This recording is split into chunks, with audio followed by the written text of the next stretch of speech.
வணக்கம். நான் தான் சௌமியா. ஸோ இன்றைக்கி ஒரு 2, 3 நாளோட சேர்த்து ஒரு விலாக அவங்க கூட நான் ஷேர் பண்ணியிருக்கேன்.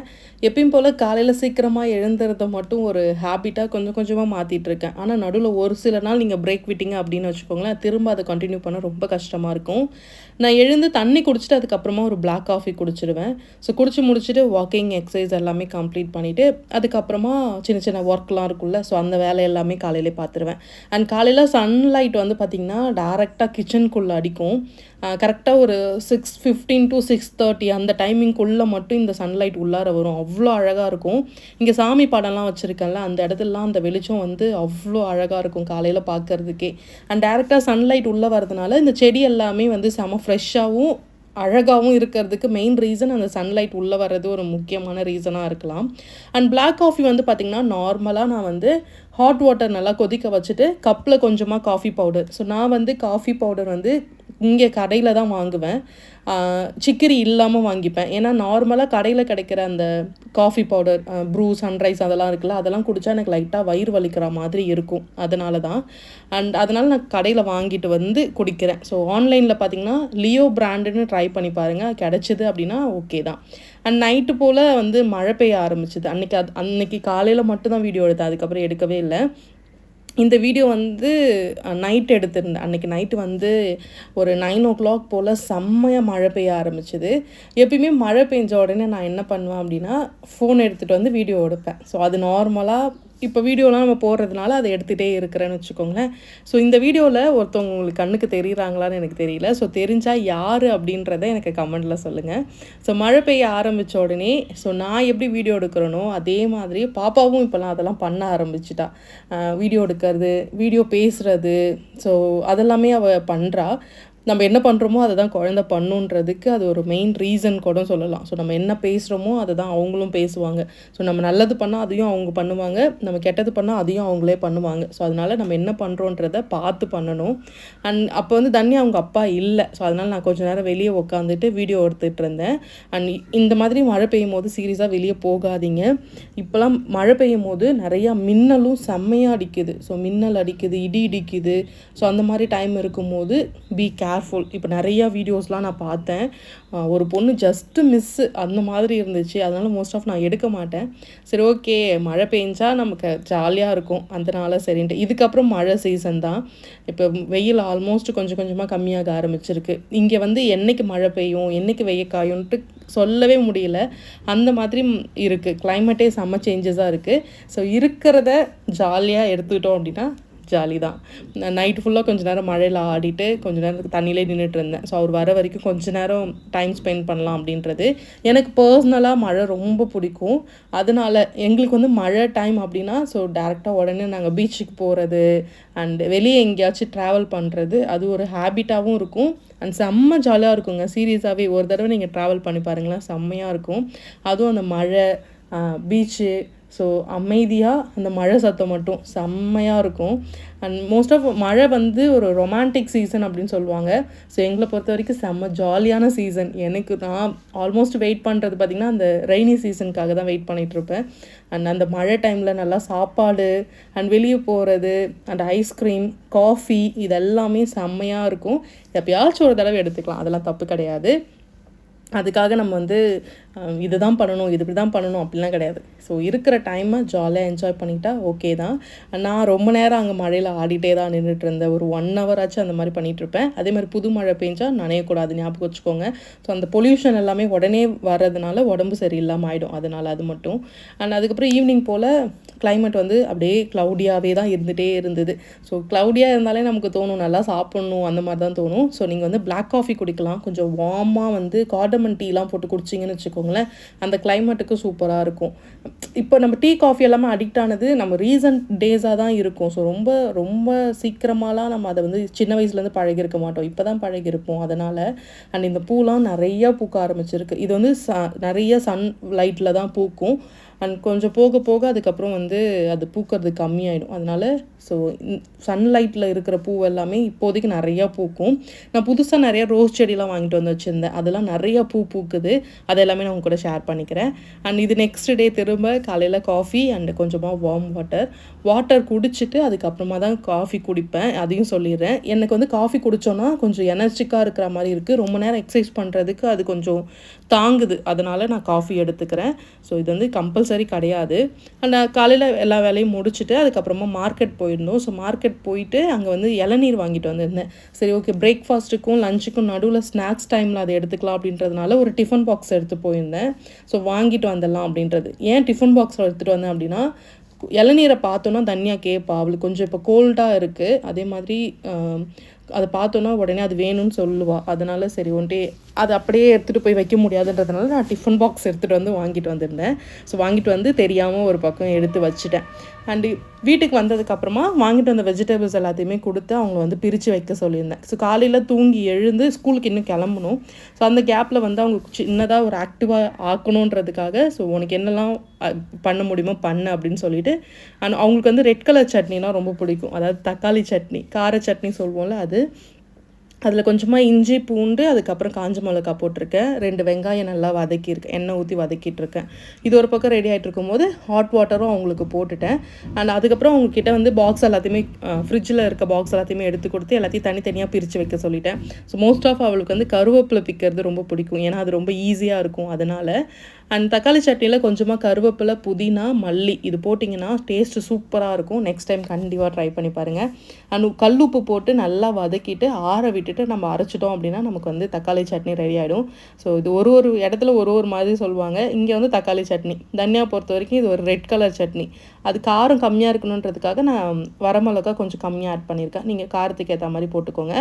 நார்மலாக தோசை ஊற்றுனா அவங்க வந்து சாப்பிட மாட்டாங்க. ஏன்னா சைஸ் ரொம்ப பெருசாக இருக்குது அப்படின்னு சொல்லுவாள். அதனால் ஒரு தோசை ஊற்றுற மாவையே என்ன பண்ணுவேன் அப்படின்னா குட்டி குட்டியாக பட்டன் தோசை அப்படின்லாம் குட்டி தோசை அந்த மாதிரி ஏதாவது ஊற்றி கொடுத்தோம் அப்படின்னா சாப்பிடுவாங்க. இந்த கல்லோட ப்ரைஸ் வந்து பார்த்திங்கன்னா 850. நான் இங்கே பாண்டிச்சேரியில் பிக் மார்க்கெட் இருக்குல்ல, ஸோ பெரிய மார்க்கெட் இருக்கும். அங்கே அதுக்குள்ளார போனீங்கன்னா சின்ன சின்ன கடை இருக்கும். அந்த ஒரு கடையில் தான் நான் வாங்கினேன். ஏன்னா இதை பற்றி கேட்டிருந்தாங்க அதனால். அண்ட் இதை வந்து இது வந்து யூஸ் பண்ணுறது ஈஸி தான். ஸோ ஃபஸ்ட்டு 2-3 தடவை நீங்கள் வெங்காயம் போட்டு வதக்கிட்டு அதுக்கப்புறமா நீங்கள் தோசை ஊற்றுறது, ஆம்லேட் போடுறது அப்படின்னு யூஸ் பண்ணிக்கலாம். அதே மாதிரி வாஷ் பண்ணிவிட்டு உடனே அதை வந்து ஹீட் பண்ணி எண்ணெய் தடவி அதுக்கப்புறம் நீங்கள் ஆற வச்சுட்டு கல்லை வச்சுட்டிங்க அப்படின்னா கல் அப்படியே இருக்கும். ஸோ துரு பிடிக்காமல் இருக்கணும் அப்படின்னா எண்ணெய் வந்து தடவி வைக்கணும். அப்படி இல்லைனா கல் வந்து சீக்கிரமாக வீணாயிடும். அப்படி எதுவும் பழக்கிறது கஷ்டமாக இருக்குன்னா நம்ம சாதம் வடிக்கிற தண்ணியை நீங்கள் ஊற்றி வச்சிங்கன்னா கூட அது ஈஸியாக பழகிடும். இது பழகிறதுக்கு எனக்கு ரொம்ப நாள் ஆச்சு. ஸோ அங்கே இருக்கும்போது ஒழுங்காக நான் இதை வந்து யூஸ் பண்ணவே இல்லை. அதனால் அண்ட் அதுக்கப்புறம் கொஞ்சமாக தோசை சட்னி வச்சு அவங்க சாப்பிட்டுட்டாங்க. ஸோ சாப்பிட்டுட்டு ஸ்கூலுக்கு கிளம்பியாச்சு. ஆல்மோஸ்ட் டைம் பார்த்திங்க அப்படின்னா 9 o'clock ஆகிடுச்சு. சரி, ஓகேன்ட்டு அவங்கள வந்து கிளப்பியாச்சு. காலையில் எனர்ஜிக்காக போகணும்ல, ஸோ அதுக்காக பாட்டு டான்ஸுன்னு அவங்கள வந்து கிளப்பி அனுப்பிட்டேன். அண்ட் காலையில் இவங்க வந்து ஒரு 9:15 ஸ்கூலுக்கு போயிடுவாங்க. ஸோ போயிட்டாங்க அப்படின்னா அதுக்கப்புறம் நமக்கான டைம் தான். ஸோ அதுக்கப்புறம் தான் திருப்பி நான் வந்து கிச்சனை க்ளீன் பண்ணுறது, ஸோ இந்த மாதிரி வேலை எல்லாமே பண்ணுவேன். அண்ட் பாப்பா வந்து ஃபஸ்ட் ஸ்டாண்டர்ட் படிக்கிறாங்க. ஸோ பாப்பா எங்கே படிக்கிறாங்க நிறைய பேர் கேட்டிருந்தீங்க. ஸோ பாப்பா இங்கே கவர்மெண்ட் ஸ்கூலில் தான் படிக்கிறாங்க. ஊர் பேர் வேண்டாம், பாண்டிச்சேரியில் கவர்மெண்ட் ஸ்கூலில் படிக்கிறாங்க. ஸோ அவ்வளோதான். அவங்கள ஸ்கூலுக்கு அவங்க அப்பா இட்டு போய் விட்டுட்டு வந்துடுவாங்க. அதுக்குள்ளே நம்ம மற்ற வேலை எல்லாமே பார்த்துடலாம் அப்படின்னு சொல்லிட்டு அதை பண்ணிகிட்டு இருந்தேன்.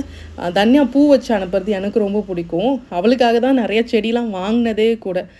ஆனால் அவளுக்கு பூ வச்சு அனுப்புறது ரொம்ப பிடிக்கும். என்னோடய சின்ன வயசு ஃபோட்டோஸில் எதில் பார்த்திங்கனாலும் என் தலையில் பூ இருக்கும். அதனால என்னன்னு தெரியல. ஸோ அதை பார்த்துட்டு இருந்தோம். அதுக்கப்புறமா நாங்கள் கொஞ்சம் வெளியே போகிற வேலை இருந்தது. ஆக்சுவலாக இன்றைக்கி வந்து டியூஸ்டே அண்டு தன்யா அவங்க தாத்தா, ஸோ மாமனாருக்கு வந்து 60th பர்த்டே. ஸோ அவர் வந்து ரிட்டையர் ஆகுறாங்க. அதுக்கான ஃபங்க்ஷனுக்காக சில திங்ஸ் எல்லாம் வாங்கிறதுக்காக போயிருந்தோம். ஸோ மளிகை ஜாமான் அண்டு எல்லாமே முடிச்சுட்டு பையெலாம் பார்த்து வாங்கிக்கிட்டு அதுக்கப்புறம் வீட்டுக்கு வந்தாச்சு. வீட்டுக்கு வரதுக்கு ஆல்மோஸ்ட் ஒரு 6 o'clock ஆகிடுச்சு. அன்றைக்கி டியூஸ்டே நான் மதியம் படைக்கிற வேலை என்னால் பண்ண முடியல. அதனால் நைட்டு போல் சாமி கும்பிட்டுட்டேன். நைட்டு 8 to 9 இந்த டைமில் நீங்கள் விளக்கு போடலாம். அந்த விளக்கு போட்டு சாமி கும்பிட்டாச்சு. இது நெக்ஸ்ட் டே மார்னிங் வந்து செடி எல்லாத்தையுமே கொஞ்சம் ஃப்ரெஷ் ஆக்கலாம். தண்ணி எல்லாமே கொஞ்சம் கொஞ்சமாக கம்மி ஆகிடுச்சு. அதனால தண்ணி நார்மலாக டேப் வாட்டர் ஊற்றிட்டு எங்கெங்கே எடுத்தனோ அங்கெல்லாம் வச்சுடுவேன். ஸோ வாஷ் பண்ணும்போது இலை எல்லாத்தையுமே நல்லா தேய்ச்சி வாஷ் பண்ணிவிடுங்க. பிகாஸ் வந்து அந்த டஸ்ட்டு ஃபுல்லாக இலை மேலே வந்து படிஞ்சிருக்கும் அதுக்காக. ஸோ இன்றைக்கி தான் வந்து மாமாவுக்கு வந்து ஆஃபீஸில் வந்து எல்லாருக்கும் ஃபுட்டு கொடுக்கறதுக்காக ரெடி பண்ணிகிட்டு இருந்தோம். காலையில் எழுந்து என்னோடய வேலை எல்லாத்தையுமே ஃபஸ்ட்டு முடிச்சிட்டோம் அப்படின்னா அதுக்கப்புறம் குக் பண்ணுறதுக்கு தனியாக அவங்க அப்பாவோட ஃப்ரெண்டை கூப்பிட்டுருந்தாங்க. சரி அவங்க வந்து குக் பண்ணுறதுக்கு எல்லாமே ரெடி பண்ணணும்னு சொல்லிட்டு முன்னாடி நாளே ஆல்மோஸ்ட் எல்லா வேலையுமே முடிச்சு வச்சுட்டோம். தேவையான திங்ஸ் எல்லாமே வாங்கிட்டு வந்து வச்சுட்டோம். காலையில் துணிலாம் துவைக்கிற வேலை அன்றைக்கி வந்து கொஞ்சம் வானம் வேறு கொஞ்சம் மேகமூட்டமாகவே இருந்துச்சு. சரி ஓகேன்ட்டு அந்த வேலை எல்லாமே முடிச்சுட்டு இருந்தேன். அண்ட் இந்த ரோஸ் செடி தான் லாஸ்ட்டாக நான் வந்து இங்கே வீட்டுக்கு வாங்கிட்டு வந்த செடி. இந்த செடியில் பார்த்தீங்கன்னா ஆல்மோஸ்ட்டு ஒரு 20 பூ மேலே இருந்துச்சு. அவ்வளோ அழகாக இருந்தது. குட்டி குட்டியாக அந்த பட்டன் ரோஸ் டைப்பில் நல்ல டார்க் பிங்க் கலர். அண்ட் அது பூக்க பூக்க லைட்டாக ஆகும். ஸோ அதுக்கப்புறம் அப்படியே லைட்டாகிட்டே உதிர்ந்துடுது. ஆனால் பூக்கும்போது அவ்வளோ டார்க்காக இருக்குது. அன்றைக்கி மட்டும் ஒரு 20 பூ பூத்துருந்தது. இதுக்கு நான் எதுவுமே பண்ணுறது இல்லைங்க. ஸோ வாங்கிட்டு வந்து டெய்லியும் தண்ணி ஊற்றுறேன். ஸோ காலையில் ஒரு வேளை, ஈவினிங் ஒரு வேளை, 2 வேளை தண்ணி ஊற்றிட்டோம்னாலே சூப்பராக இருக்கும். அங்கங்கே இந்த பிங்க் கலர் அந்த க்ரீன் கலரோட இந்த செடிலாம் பார்க்கும்போது அவ்வளோ சூப்பராக இருக்கும். அதே மாதிரி இந்த ஸ்டாண்ட் எல்லாமே நான் மீஷோவில் தான் வாங்கினேன். செடி எல்லாமே பக்கத்தில் இருக்க நர்சரியில் வாங்குவேன். இல்லைனா எங்கேயாச்சும் ஸ்ட்ரீட்டில் எங்கேயா போட்டிருந்தாங்கன்னா அங்கேயும் வாங்கிப்பேன். அண்ட் காலையிலே சிம்பிளாக ஒரு கோலம் போட்டுட்டு எல்லாத்தையும் வாஷ் பண்ணி விட்டுட்டு துணி எல்லாமே துவைச்சி காய வச்சாச்சு. அண்ட் கிளைமேட் ஒரு மாதிரி க்ளவுடியாக தான் இருந்தது. சரி குக் பண்ணுறதுக்கு அவங்களுக்கு ஈஸியாக இருக்கும் அப்படின்னு சொல்கிறதுனால வீட்டுக்கு வெளியே தான் நாங்கள் குக் பண்ணுறதுக்காக எல்லாருமே ரெடி பண்ணி வச்சுருந்தோம். ஆல்மோஸ்ட் தனியாக வந்து தூங்கிட்டு இருந்தான். அன்றைக்கி அவங்களுக்கு லீவ் கொடுத்தாச்சு. அண்ட் வீட்டுக்கு வந்துட்டு ஒரு வேலையாக ப்ரிப்ரேஷன் ஒர்க்லாம் இருக்குல்ல, இஞ்சி பூண்டு பேஸ்ட் வந்து அரைச்சி வைக்கிறது, தேங்காய் துருவுறது. ஸோ அம்மாவும் அப்பாவும் தான் அந்த வேலை எல்லாமே பார்த்துட்டு இருந்தாங்க. ஸோ நான் வந்து உட்காந்துக்கிட்டு இஞ்சி பூண்டு பேஸ்ட் எல்லாத்தையுமே அரைச்சி வச்சிட்டு இருந்தேன். ஒரு 13 கேஜி வந்து ரெடி பண்ணியிருந்தாங்க. 13 KG rice, mutton biryani, 65 raita and onion, egg and அது கூட ஒரு ஸ்வீட். ஸோ இதுதான் வந்து மெனு. அண்ட் இந்த வேலை எல்லாமே நடந்துகிட்டு இருந்தது. ஸோ காலையில் 8 o'clock நாங்கள் ஆரம்பித்தோம் இந்த வேலையை ஸ்டார்ட் பண்ணிவிட்டு. நான் வீட்டிலேருந்து எல்லா வேலையும் முடிச்சுட்டு அதுக்கப்புறம் இங்கே வந்துட்டேன். ஸோ இங்கேருந்து வெளியே அப்படியே குக் பண்ணிக்கலாம்னு சொல்லிட்டு அந்த வேலைலாம் பண்ணிகிட்டு இருந்தாங்க. நான் அவங்க வந்து எல்லாமே அரிஞ்சு வச்சுட்டு அதுக்கப்புறம் 10 o'clock போல் ஸ்டார்ட் பண்ணாங்க. ஃபர்ஸ்ட்டு மட்டனை வந்து தனியாக வேக வச்சுட்டு இருந்தாங்க. அது ஒரு பக்கம் ரெடி ஆகிட்டு இருந்தது. அண்ட் என்னால் பெருசாக வீடியோஸ் எதுவுமே எடுக்க முடியல. ஏன்னா அங்கே வேலை ஓடிட்டே இருந்தது. அதை பார்த்துக்கிட்டு இப்படி வந்து எடுக்கிறதுக்குள்ளே என்ன போயிட்டுருக்குன்னே எனக்கு தெரியவே இல்லை. அதனால் சரி ஓகேன்ட்டு வீடியோ அதுக்கு மேலே என்னால் ப்ராப்பராலாம் எடுக்க முடியல. அவங்க என்னென்ன பண்ணாங்கன்னு சின்ன சின்ன கிளிப்ஸ் மட்டும் எடுத்து வச்சுட்டு இருந்தேன். அண்ட் அதுக்கப்புறம் பிரியாணிக்காக பிரியாணி ரெடி அந்த மசாலாஸ் எல்லாமே ரெடி பண்ணிகிட்டு இருந்தாங்க. அண்ட் டேஸ்ட் வந்து உண்மையாகவே செம்ம சூப்பராக இருந்தது. நாங்கள் பயந்துகிட்டே இருந்தோம் எப்படி வரும் அப்படின்ட்டு. ஏன்னா அங்கே ஆஃபீஸில் கொடுக்கறதுனால அங்கே இருக்கவங்க எப்படி அதை எப்படி சொல்லுவாங்கன்ற அந்த பயம் மட்டும் இருந்துகிட்டே இருந்துச்சு. அதுக்கப்புறம் சூப்பராக இருந்தது மட்டன் பிரியாணி. அண்ட் டேஸ்ட் உண்மையாகவே இருந்தது. இவங்க தான் வந்து பாப்பாவோட பர்த்டேக்கு வந்து குக் பண்ணாங்க. அதனால சரி அவங்களே கூப்பிட்டு நாங்கள் குக் பண்ண சொல்லியிருந்தோம். செம்ம டேஸ்ட்டாக இருந்துச்சு. எல்லாமே சூப்பராக இருந்தது. எல்லாருமே சூப்பராக இருக்குது அப்படின்னு சொல்லியிருந்தாங்க. அண்ட் அப்பா அண்டு அவங்க எல்லாருமே இந்த வேலை பார்த்துட்டு இருந்தாங்க. ஸோ நான் கொஞ்சம் நேரம் வீடியோலாம் எடுத்துகிட்டு அண்ட் எல்லாமே அரைச்சி கொடுத்துட்டேன். மிக்சியில் அரைக்கிறது, முட்டை உரித்து வைக்கிறது, இந்த மாதிரி உட்காந்துட்டே என்னென்ன வேலைலாம் செய்ய முடியுமோ எல்லா வேலையும் செஞ்சு கொடுத்துட்டு அதுக்கப்புறமா நாங்கள் 2 பேரும் நானும் தனியாஸ்ரீயும் கிளம்புறதுக்காக மேலே போயிட்டோம். அண்ட் அன்னைக்கான டே ஃபுல்லாக எங்களுக்கு இப்படி தான் போச்சு. 8 o'clock இருந்து 12:45 வரைக்கும் எங்களுக்கு வந்து செம்ம வேலை. அதனால் என்னால் அதுக்கப்புறம் வீடியோஸ் எதுவுமே எடுக்கவே முடியல. அதாவது இன்னையோட அவங்களுக்கு வந்து ஆஃபீஸில் வந்து ரிட்டையர்மெண்ட் ஆகுறாங்க. அண்ட் இன்னையோட அவங்களோட வேலை வந்து கம்ப்ளீட் ஆகுது. ஸோ இன்றைக்கி தான் லாஸ்ட் டே அப்படின்ட்டு போயிருக்காங்க. அண்ட் அதுக்கப்புறம் நாங்கள் ஆஃபீஸ்க்கு போயிட்டு ஒரு கேக் வந்து எடுத்துகிட்டு போயிருந்தேன். ஸோ இது வந்து என்னோடய ஸ்பெஷல் கிஃப்ட் அப்படின்னு கூட சொல்லலாம். ஏன்னா இது நான் வாங்கினது. அண்ட் பிளாக் ஃபாரஸ்ட் கேக்கில் கிக்கெட் கேக் அப்படின்னு சொல்லிட்டு மேலே வந்து இந்த ஜெர்ம்ஸால் 16 போட சொல்லியிருந்தோம். ஸோ அவருக்கோட ஆஃபீஸ்க்கு போயிட்டு அங்கே கேக்லாம் கட் பண்ணிவிட்டு அண்ட் எல்லாேருக்கும் ஃபுட்டு கொடுத்துட்டு அதுக்கப்புறம் நாங்கள் அங்கேருந்து கிளம்பிட்டோம். இங்கே நாங்கள் அடிக்கடி வருவோம். ஸோ எங்கள் மாமனாரை பார்க்கணும் அப்படின்னா ஆஃபீஸ்க்கு தான் அடிக்கடி போவோம். அங்கே போயிட்டு எல்லாரையும் பார்த்துட்டு தனியாக எங்கேயாச்சும் கூட்டிகிட்டு போகிறோம் அப்படின்னா அவர்கிட்ட போய் காட்டிட்டு அப்படியே போயிடுவோம். இன்றைக்கி தான் அவங்களுக்கும் கொஞ்சம் எமோஷ்னலாக இருக்கும். ஏன்னா வேலைக்கு போயிட்டு அதோட முடியுதுன்னும் போது ரொம்ப கஷ்டமாக இருக்கும் இல்லையா? ஸோ அது ரொம்ப ஒரு ஃபீலிங்கான ஒரு மெமரி தான். ஸோ இதுக்கப்புறம் அவங்க எப்படி கொஞ்ச நாள் ஆகும் பழகிறதுக்கு, அது மட்டும்தான். அண்ட் இதோட இந்த விலாகை வந்து நான் கம்ப்ளீட் பண்ணிக்கிறேன். அண்டு பிடிச்சிருந்ததுன்னா ஒரு லைக் போடுங்க. ஸோ சேனலை சப்ஸ்கிரைப் பண்ணி வச்சுக்கோங்க. அண்ட் கேக்லாம் வெட்டி முடிச்சுட்டு அதுக்கப்புறமா எல்லாருக்கும் ஃபுட்டை வந்து கொடுத்தாச்சு. ஸோ ஆல்மோஸ்ட் அந்த ஃப்ளோரில் இருக்க எல்லாருக்குமே கொடுத்தாச்சு. இதோட இந்த விலாக் முடியுது. நாளைக்கு பார்க்கலாம். பா